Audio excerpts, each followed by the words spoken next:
Good morning. My name is Courtney Custer. My pronoun is she. I am your worship associate this morning. I am a short person wearing a navy blue dress with turquoise accents and brown hair and glasses.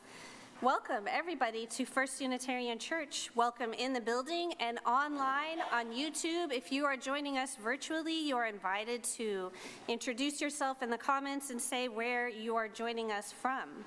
At First Unitarian, our mission is to explore the eternal, nurture community, and pursue the common good. This hour is an opportunity to reflect and open ourselves to encounter the sacred. And so we begin our special time together. Thank you to the staff and volunteers who make Sunday mornings possible. It takes a lot, and we are glad that you do what you do. At First Unitarian, we share our pronouns and visual descriptors so that everyone is welcomed into the full life of First Unitarian Church. In that same spirit of love and equity, we have large print orders of service available, as well as over-the-ear hearing assistance devices. Our sanctuary is equipped with a telecoil hearing loop system to utilize that to talk with your hearing aid provider. As we begin, please silence your cell phones or other devices that might distract you during this hour. There is a lot going on at First Unitarian. I'm going to lift up a couple of things. More information is on the back on your order of service and in the newsletter and on our website. Today is our annual meeting. It happens at 12:15 right in this room, so please make your way after the service back in here.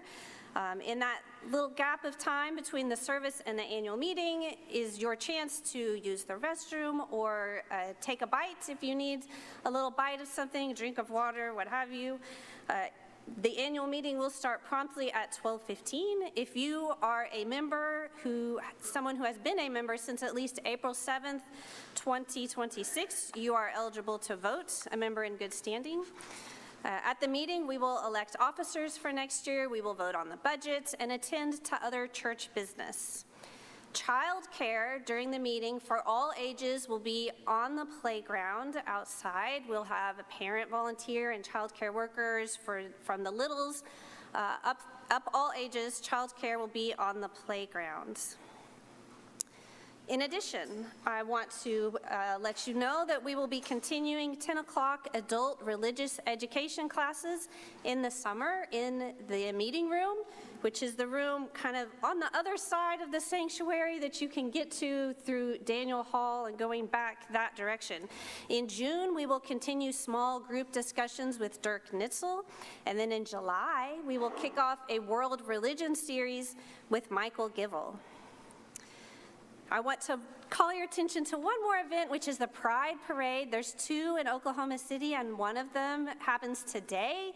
The church, of course, has a trailer in the parade. If you would like to be a part of that, then you can meet at 5 o'clock on Claxton, just north of Northwest 39th. There are details in the order of service. And other events also featured in the order of service, the newsletter, the website. We strive to share information. Staying informed about community life is a shared responsibility. If you are not yet on our email list, you can use the QR code to sign up. If you're online, you can click on the newcomers section of our website. And now, let's take a short moment to greet one another and share our welcome. Welcome. I've greeted you already. I'll come back. Oh, you're not supposed to leave up here. You have to stay up here.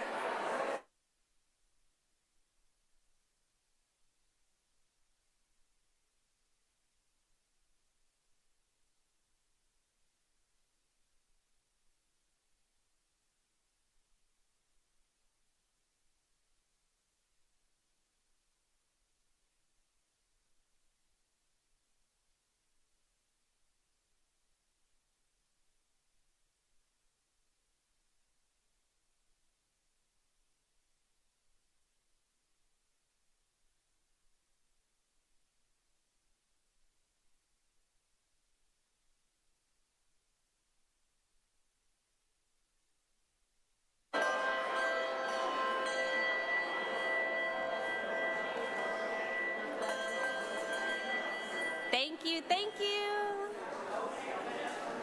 Thank you for helping create the warm welcome of community after the service, before the annual meeting. You can stick around and continue your conversation and hopefully make new friends. Now then, I would like to take a moment to acknowledge staff appreciation. Each May or June, the Human Resources Working Group takes a few minutes in the worship service to acknowledge our staff. As chair of the Human Resources Working Group, I am joined by my co-chair, Kate Elliott, virtually, and with Peggy Smith and Todd Hildebrandt, Bill Dykus joining us virtually, and our newest member, Xavier Vo, also joining us virtually to talk about staff appreciation. Working in a church is a unique type of employment. While many of us work or have worked in a more traditional environment, working for a church perhaps is a bit more challenging. Staff are often expected to respond to the needs and demands, not just of their own supervisor, but to the board, the executive team, dozens of committee chairs, volunteers, newcomers, outsiders, visitors, and the list goes on. Have you ever tried to make that many people happy?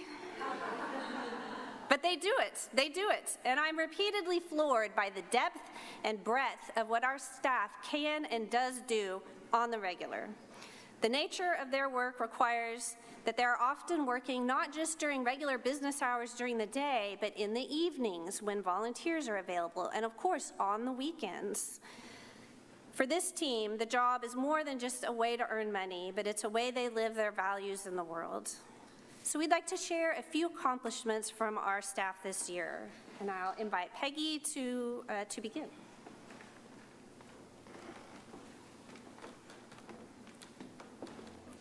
Greetings. I'm Peggy Smith, also PC, and we are amazed as we accumulate the things that they have done this past year and to put it in one place, and there's so much more we could say about each of them. I'd like to talk about Amelia Padalino. Amelia started out as a music director at 1UC on August 10th of this last year. She brings the wonderful combination of artistic vision and professionalism to our music program. In her position, Amelia selects hymns and directs both the voice choir and the bell choir. As a member of the past bell choirs, I tell you that she makes rehearsals fun and challenging. She brings a kind of energy that is infectious, as you have seen each Sunday. She strikes the balance between meeting us where we are, both in the congregation and in practices, and pushing us to be better, singing in the round. In addition to that, she introduced the congregation to several new hymns this past year. She convened a beautiful winter concert with several guest instrumentalists. And of course, Amelia shares her own beautiful voice as a soloist now and then on Sunday mornings. I bid in the auction on Amelia twice. I wanted to have a private singing lesson. Someone outbid me. I will find out who you are. and the other one I was outbid on was for a song, and I had that ready to go. And again, I will find out who outbid me for that. In our music area, I'd like to also talk about Kate Leach. Where's Kate? She started as our accompanist at 1UC on October 1st. We all know, because we are experiencing most Sundays with her, that Kate is a talented piano player, as our other musicians are. What you may not know is that Kate is also a full-time engineering student in the honors program at OU. Full-time. This is Kate's first regular job as a professional musician. I would not have guessed that. She took the challenge herself on to improve her piano skills. Kate transitioned into the role, sharing a seat at the piano with, of course, Barbara McCalla and Diane Broyes, and began providing the keyboard's needs by January 1st. That is a lot of music to learn each week and study engineering. In addition to the Sunday morning worship and choir rehearsals, Kate provided music for memorial services this year. She began studying the organ. You might have seen her play the organ one Sunday morning already. It's a different instrument altogether if you've ever tried that. She brought a repertoire of meditative modern piano music that expanded our worship style. Todd?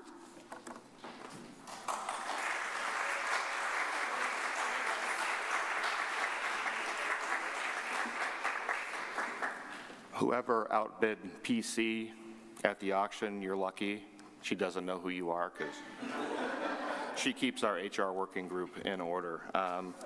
For those of you who don't know me, I'm Todd Hildebrandt. I'm a 45-year-old, middle-aged, bald, white man with a white or a gray beard, and my pronouns are he, him, and his. I have the honor of introducing Marlise Grog and Kent Doss today. I'll do my best. Marlise is in her 21st year of service to the First Unitarian Church. Her role with us has evolved and grown over that time. As our congressional administrator, her reliability and responsiveness are remarkable. She is responsible for an incredible range of tasks. She does all the computer work for our online auction. She also collects pledges and other income, keeps the church calendar and room schedule, opens Zoom meetings, manages the website, creates social media content, oversees our database Breeze, runs volunteer background checks, produces the newsletter and order of service, compiles the annual report. And if you're Todd and don't have a code to the building, rings him in yesterday when I was here on her day off. And that list goes on and on. So if you wonder where it is or how to do it or when it is, I'm sure Marlise will know your answer. Now I'll move on to our new minister, Kent Doss. Reverend Kent, our minister, led his first worship service at 1UC on August 10th. This year, he has become acquainted with many of the members of our growing congregation. He has implemented a more formalized worship associate program and made a few changes in worship, including the use of a projector screen without ruffling too many feathers. He also started a regular discussion group, a book group, visioning circles, and has attended the youth group a few times. He has also met regularly with Voice to help 1UC stay connected with other religious communities that are partners with our work in Oklahoma City. He's certainly become someone who now knows Oklahoma City and has been involved making it better. He's got an amazing heart, and we're lucky that he's here. Reverend Kent is in a contract to call arrangement with our church, and we have the option to call him as our settled minister in the near future. Let's hear it from Marlise and Reverend Kent.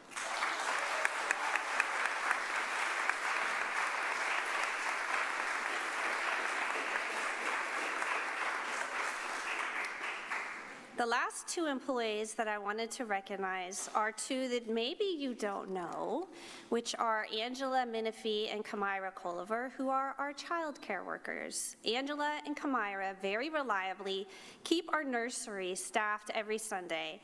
They ensure that our littlest Unitarians are safe and cared for. They track attendance, change diapers, and keep the nursery clean and tidy. Angela has been serving with us for 4 years and Kamira for just under a year. After the service, Reverend Kent, Marlise, Amelia, and Kate will each receive one of these snazzy bags with a few of their favorite treats in it as a small token of our appreciation for all that they do to help us explore the eternal, nurture community, and pursue the common good. The child care workers also will be have received small treat bags. These gifts are just a small representation of our gratitude for all that they do. Please join me one more time in thanking all of the employees of First Unitarian Church.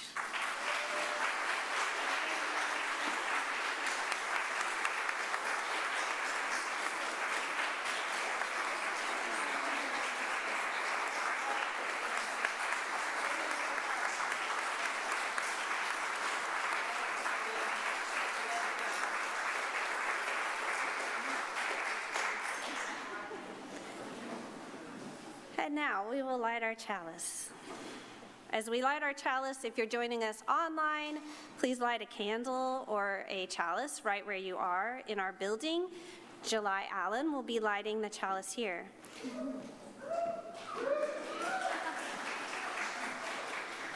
We light our chalice in Midtown, Oklahoma City, on land that was home to first Americans, including the Apache, Caddo, and Wichita, on land that was taken from the Muskogee and Seminole and other removed and relocated peoples.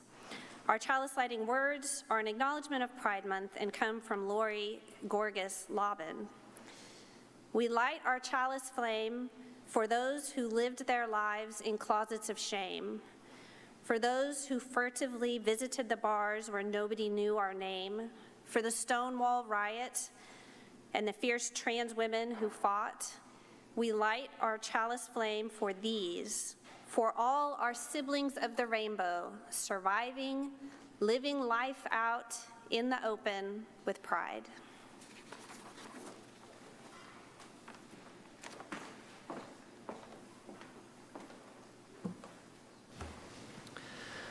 As we know, our chalice is a symbol of hope and warmth and life. We, this morning, will light not just our chalice, but a candle in memorial recognition of Millie Parsons. Our dear friend Millie passed away this week, just shy of her 100th birthday.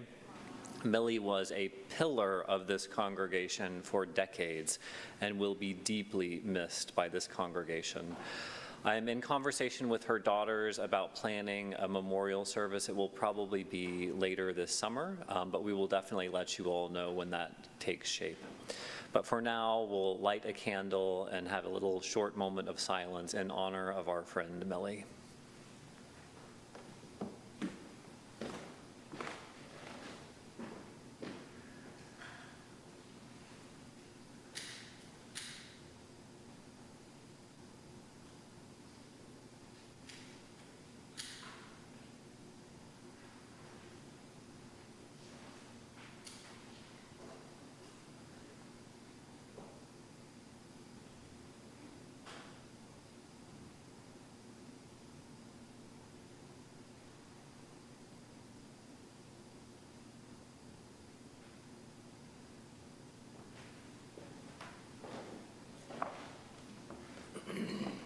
Flowers on our altar were also given in memory of Millie Parsons.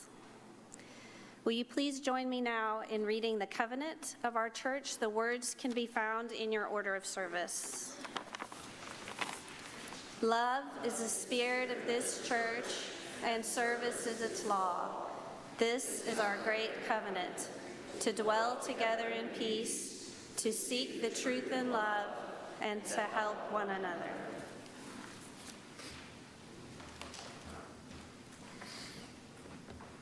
After such a long and generous introduction, I'll introduce myself anyway.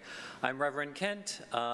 This morning I'm wearing a clergy stole with purple and green and blue stripes, a middle-aged white guy with brown curly hair. I use he/him pronouns. As we create and share sacred space together, let us reflect upon what brings us here. We've all come from different experiences with different reasons and different decisions, faced different challenges and shared different love. And yet all of our differences have led us to this space, right here, right now. Some believe we're here for a greater purpose. Others hold fast to a claim of complete coincidence. Others still lie somewhere in between. There are so many differences and barriers between each individual. It would seem at times as though the odds were stacked against us, becoming one whole. As we believe different things, live and experience different things, and value and hate different things. We're children of God, the children of the earth, or fully grown adults here as a piece of the ongoing cycles of the universe, the children of the stars. We all have different definitions or explanations to who or what and why we are. Perhaps all are right. Revelation is not sealed after all. Despite all that difference, there is one thing that is clearly the same. Somehow we are all right here, right now. We are growing and changing and discovering, all here, all together, sharing this same sacred space that we've shared for years, for generations really, constantly evolving, constantly changing. So let us continue to change together. Let us adapt together, let us grow together, and let us worship together. Our opening hymn this morning is number 145, As Tranquil Streams. This hymn was written as, it was commissioned for the merger of the Unitarians and the Universalists. It's a lovely reminder of moving forward together. I invite you to rise in body or in spirit to join in singing.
I invite you, if you would, to join me in a short time of prayer or meditation or whatever practice you call that connection with something bigger than ourselves. Spirit of life and love, Spirit that lives within us and between us and among us right now, within this beloved community and in our work for collective liberation, may we continue to weave the web of trust and care to keep our bodies safe. But more than that, may our bodies be the site of healing and joy and freedom. May we refuse to let our spirits be depleted and hardened by the forces of hate. Instead, may we open ourselves to be nourished and transformed by the movement for justice, knowing that our collective story is not what we are fighting against, but what we are fighting for For ours is the work of creation. Ours is the work of inviting people into an irresistible movement, rooted in our belief that a new world is possible. And the center of our work is love and joy and a spirit of abundance. These are the things we are fighting for, and these are the things we are fighting with. May we know deep in our bones that this is the calling of our faith. Amen.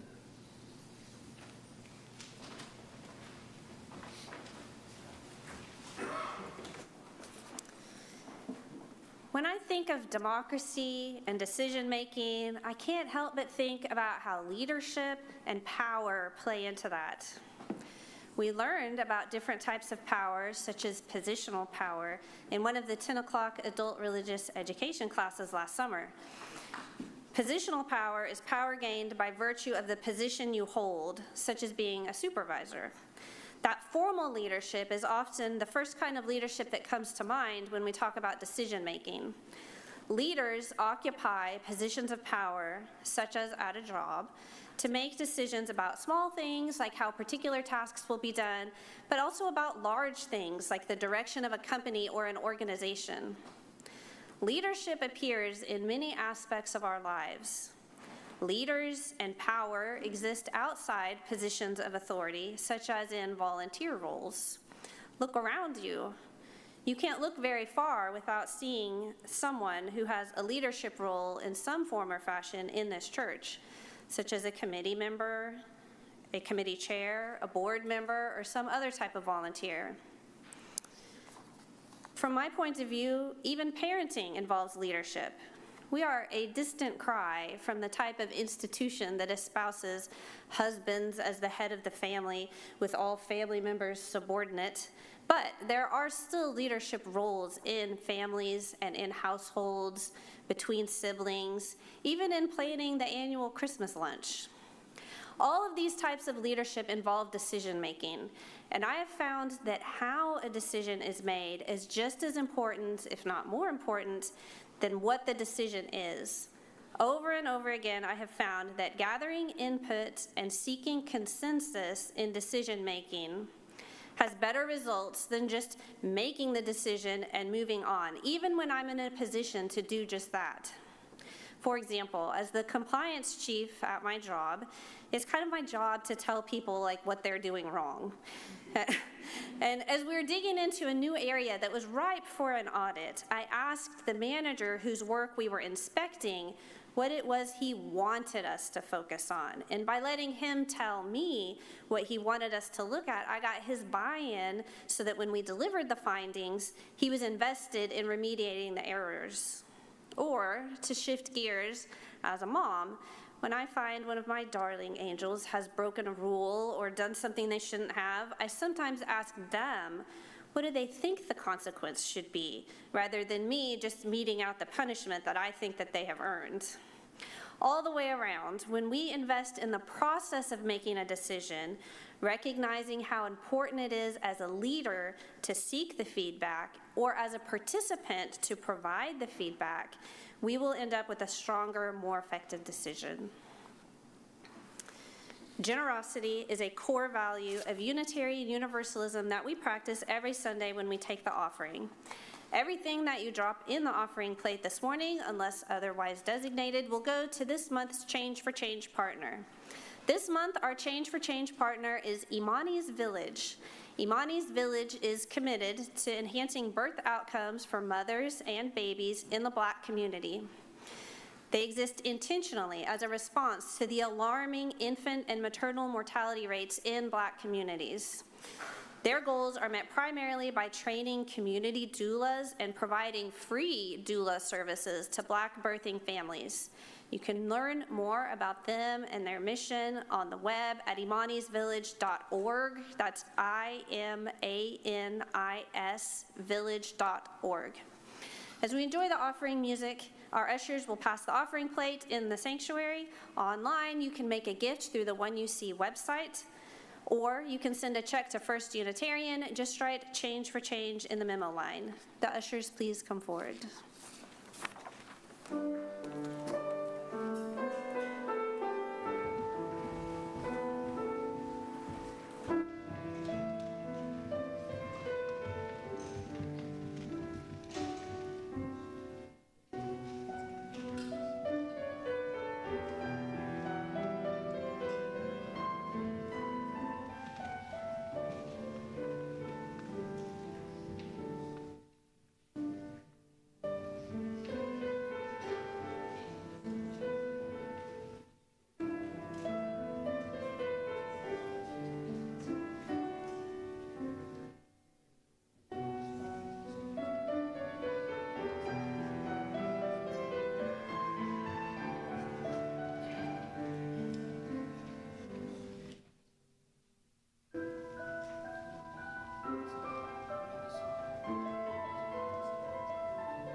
I have the first reading this morning, and I love this reading.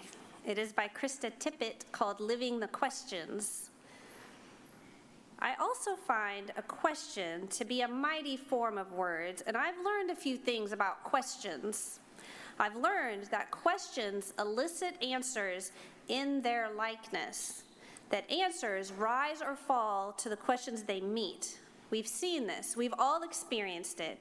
It's very hard to respond to a combative question with anything but a combative answer. And it's almost impossible to transcend a simplistic question with anything but a simplistic answer. But the opposite is also true. It's hard to resist a generous question.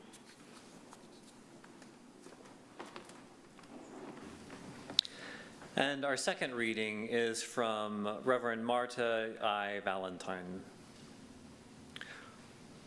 We have always done good in the world. It's in our DNA. The question is, are we ready to do better for our own people? Because the world includes every person in our faith, many of whom have been microaggressed right out the door.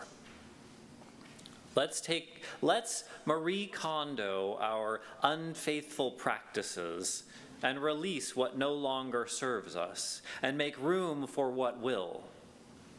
How can we save the world if we can't save ourselves?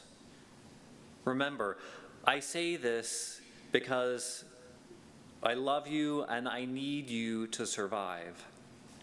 But I also need to say this, and I speak only for myself.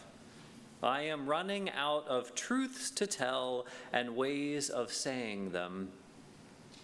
It is time now to keep this beloved faith from fracturing. Moreover, in this delicate turning, let us remember that before anything, ante todos somos seres humanos. We are human beings who have chosen to travel together, to make a new way, more just world together. We must continue to choose each other as companions if we are to accompany one another. Here ends our reading.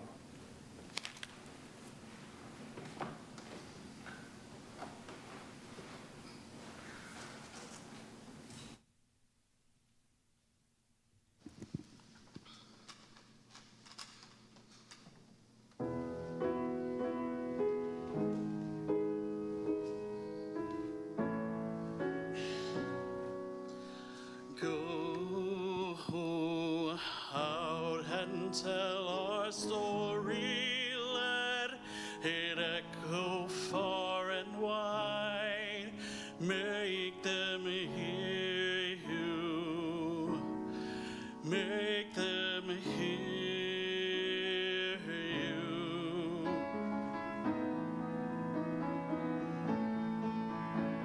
How justice was our battle, and how justice was denied. Make them hear you, make them hear you, and say to those who blame us for the way we chose to fight, that sometimes there are battles that are more than black or white. And I could not put down my sword when justice was my right. Make them hear you.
Let us take just a moment of silence or quiet or stillness or whatever your heart needs right now. Maybe a few deep breaths to settle into this space that we share together.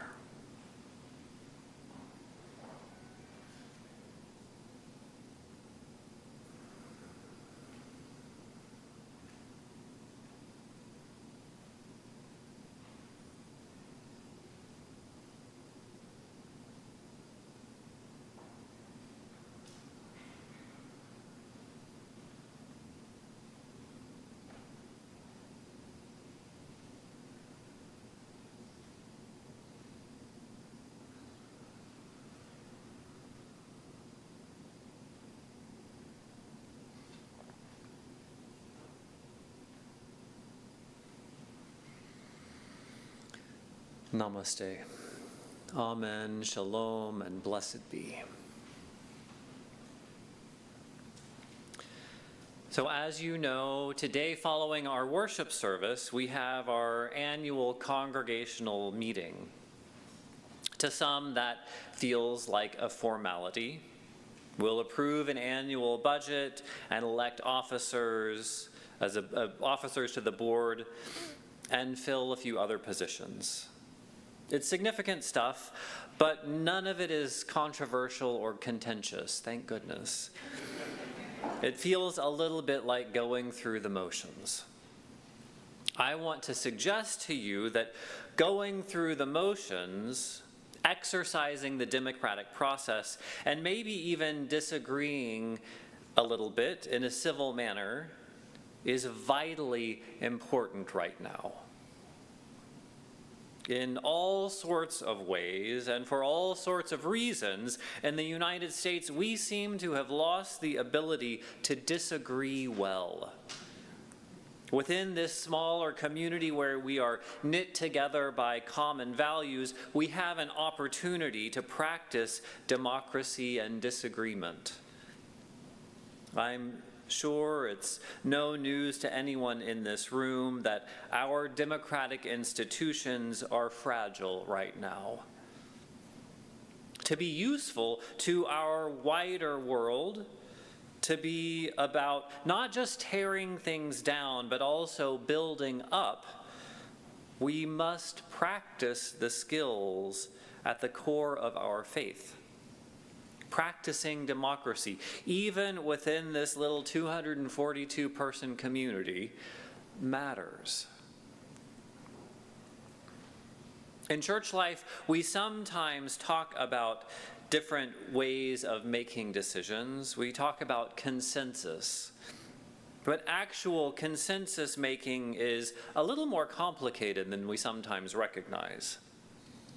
Consensus decision making is a collaborative process where all of the group participants work together to agree on a decision so that everyone can actively support it.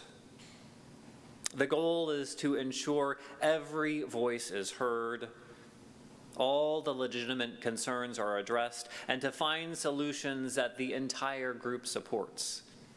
The level of buy-in, though, is higher than we often realize. In real consensus model, a participant must agree with the decision enough to actively work on implementing that decision. In more elaborate consensus structures, a member might choose to stand aside if they don't want to hold up the group but are kind of okay with the decision. They can stand aside from being responsible for implementing the decision.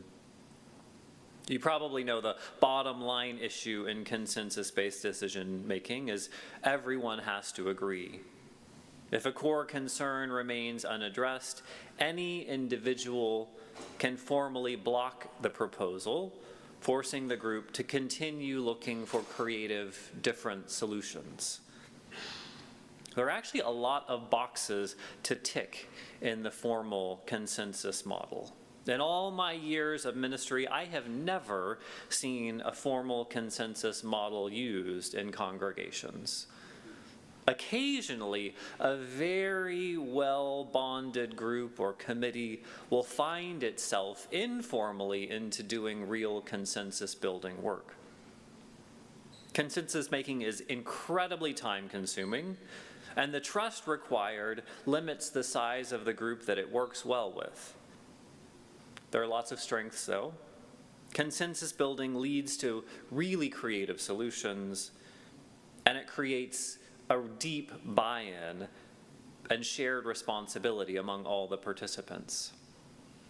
Now, as much as we use that word consensus a little willy-nilly, some of us use the words such as fascist, populist, authoritarian, and Nazi with similar ease, as if they are synonyms. But words are important.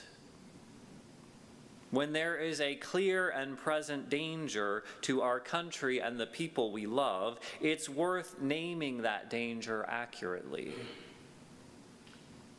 Fascism is a very rigid authoritarian system of belief characterized by extreme nationalism, the subordination of individual interests to the state, and total rejection of liberal democracy.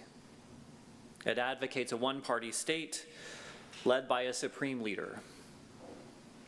In the United States today, there are some fringe groups that we might rightly call fascist, but Americans still overwhelmingly believe in democracy as a founding principle of the United States. Right now, fascism is not knocking at the door. Populism is something very different. Populism is a political strategy that exists on both the right and the left. Populists use anti-establishment rhetoric to channel public resentment and claim that they act solely in the name of the common man. Populist leaders use elections to gain power, but once they're in power, the ideology erodes institutions and guardrails. They might harass the press or political rivals, but they still use elections in their political process. Painting the other party as out-of-touch elite and representing one's own party as the only true representative of a true American public is a real and growing danger in our political system, and it's something that we can be seduced by as well. Now, most of the people that I trust today point to competitive authoritarianism as the direct and immediate threat to American democracy. In fact, many very smart people argue that America has already slipped from a liberal democracy into competitive authoritarianism. What does that mean exactly? Competitive authoritarianism blends elements of democracy and authoritarianism. It keeps the institutions associated with democracy, like election and the legislature, but those institutions are manipulated to favor the party in power. These regimes create an environment where electoral competition exists, sort of, but it's rigged to give incumbents a major advantage. The control over dissent isn't complete. While opposition parties and civil organizations may be allowed to exist, they face harassment, intimidation, and limitations in their activities. These regimes place partial restrictions on freedom of speech and assembly to dull the power. Competitive authoritarian regimes are also masters of propaganda and disinformation to shape public opinion and to maintain power. It's a slippery type of government. That's probably the biggest challenge. It also doesn't fit well on a t-shirt or a poster. We hold No Kings protests, and the people show up with signs opposing Nazism and compare Trump to a fascist or a dictator or a king. That rhetoric may stir people up, but our danger is far more cunning and complicated than a direct and obvious power grab. I often find that for people facing a medical crisis, waiting for the diagnosis is the scariest part. While it's not simple, we do have a diagnosis. America is currently dealing with a competitive authoritarian regime that is attempting to gain more and more power. Donald Trump is cunning. He will continue to accumulate power and erode civil liberties. And this is important, he will do it in the name of democracy. As we're talking about forms of governance, it's worth saying briefly that democracy is not as straightforward as we often think it is either. Democracy from the Greek, meaning rule of the people, is government in which everyone participates directly and equally in making decisions. That's lovely for about 50 people, or maybe for our congregation of 200 or so. But with 343 million people in the United States, making decisions is more complicated. So we elect people to make those decisions for us, representing us. But we actually have a republic. How about that? Republics build in checks and balances like a constitution and independent courts and a Bill of Rights to protect minority rights and individual liberties. Since the founding of this republic, when speaking of our American system, we speak of republic and democracy as complementary systems of governance. In college, one of my favorite classes that I took was called Democracy and Democratization. I was a political science major down at OU. The class asked the question, what's the best way to describe and to rank democracies around the world, and what factors lead to greater democracy within a country? Beyond the people voting on occasion, there's no clear agreement on what the other pieces are. What makes a democracy? What about equitable distribution of wealth or access to education, peaceful turnover of government, freedom of speech, free markets, having the word democracy in the name of your country, freedom of religion or free press, or constitution? Democracy isn't so black and white either. It's not something that you have or don't have from one day to the next. And it's certainly not something that once achieved becomes permanent. In our age of outrage and unfiltered public self-expression on social media, it is wildly popular to rail against public institutions. They're no good.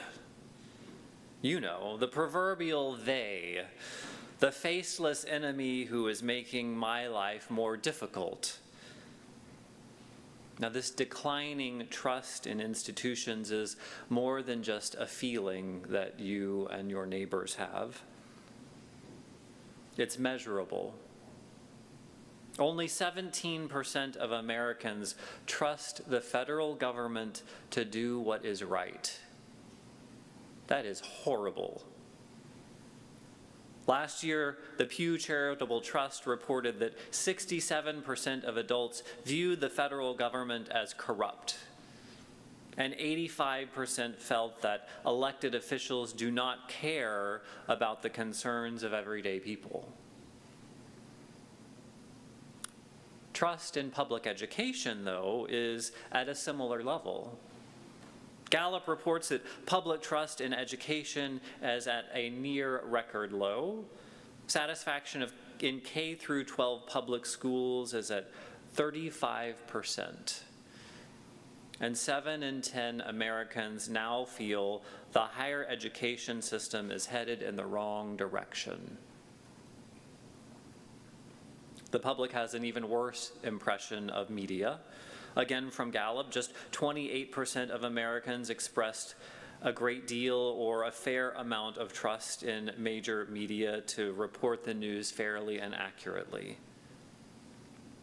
Public views of healthcare follow. Gallup reports a majority of Americans view the overall healthcare system as having major problems and being in a state of crisis. 1/3 actively distrust the healthcare system. And finally, no surprise, public trust in religious institutions stands at 36%, making a slight rebound from the historic lows of 31 to 32%. No wonder everyone is scared. The institutions that they trusted to take care of them, their sources of information, their partners in raising their children, and the providers of their physical and spiritual health, they now generally fear. No wonder the fear and anxiety are through the roof. As imperfect as each of these institutions is, they are absolutely necessary for a functioning American democracy. And we all know individuals who are part of each of those arenas. They are not faceless theys who are making our life more difficult. Sitting in this room today are teachers and healthcare providers. We have employees of media companies in our congregation. And here we are gathered today in a church. Public institutions are not the boogeyman. They're not perfect, but neither are they the enemy. Public institutions act as the structural backbone of democracy. And the more distrust an authoritarian regime can sow, the more power it can grab as it paints itself as the only source of safety and security. I wonder what would happen if, rather than saying they're all just a bunch of backstabbing crooks,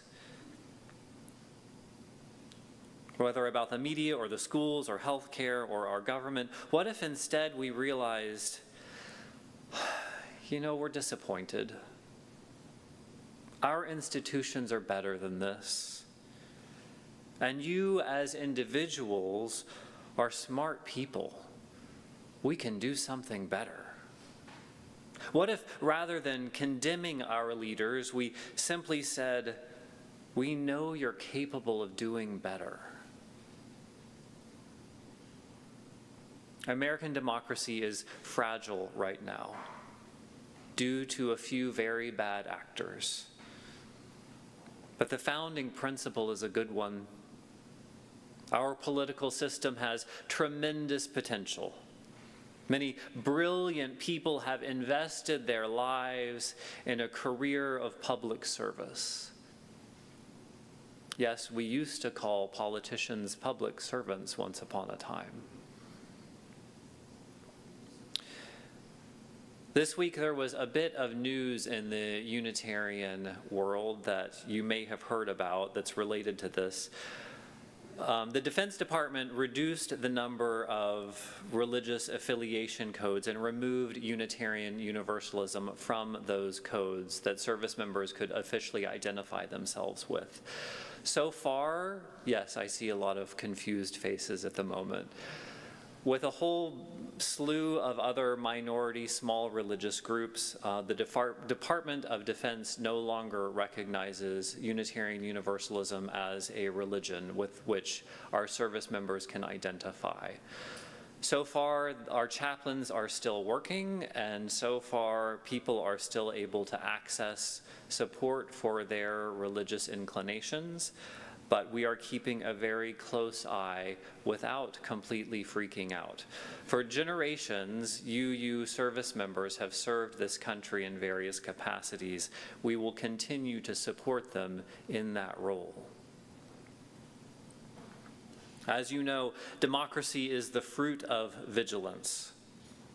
It's a gift that we inherit and a burden that we carry as citizens.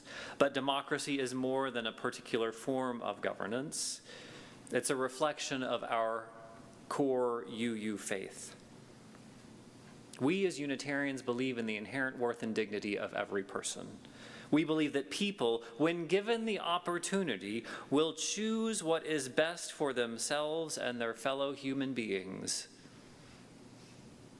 We believe that individuals, citizens, are oriented toward the good.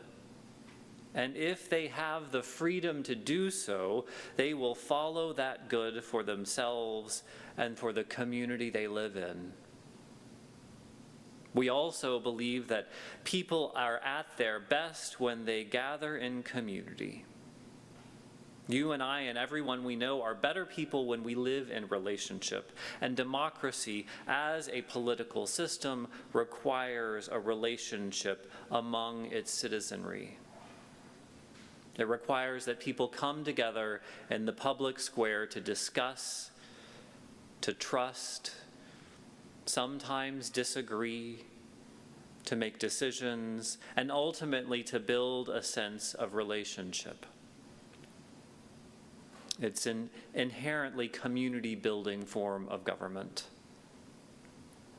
And what we do here in this tiny democracy of First Unitarian Church matters as we practice engagement and trust and mutual respect, upholding an institution, one of the many pillars of a democratic society. It's not just a formality or adherence to a political system. In our annual meeting and our practices, we are living our faith in community with one another. Amen.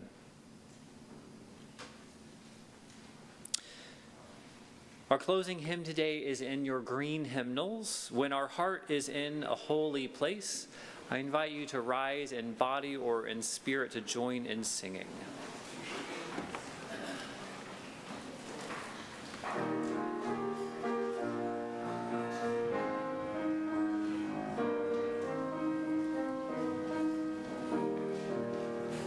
When our heart is in a holy place, when our heart is in a holy place, we are blessed with love and amazing grace.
grace, when our heart is in a holy place, when we share the silence of sacred space, and the God of our heart stirs within, and we feel the power of the cross of faith, then our heart is in a holy place. When our heart is in a holy place, when our heart is in a holy place, we are blessed with love and amazing grace. When our heart is in a holy place, when our heart is in a holy place.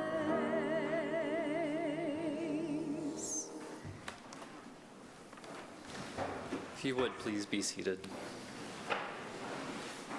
In July, we'll extinguish our chalice today.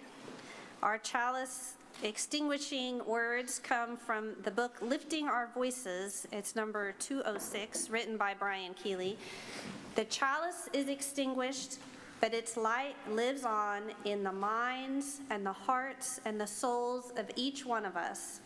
Let us carry the flame with us and share it with those we know, those we love, and most especially those we have yet to meet. The Reverend Wayne Arneson reminds us to take courage, friends. The way is often hard, the path is never clear, and the stakes are very high. Take courage, for deep down there is another truth. You are not alone. Go in peace. Let the light within you be a blessing to the world.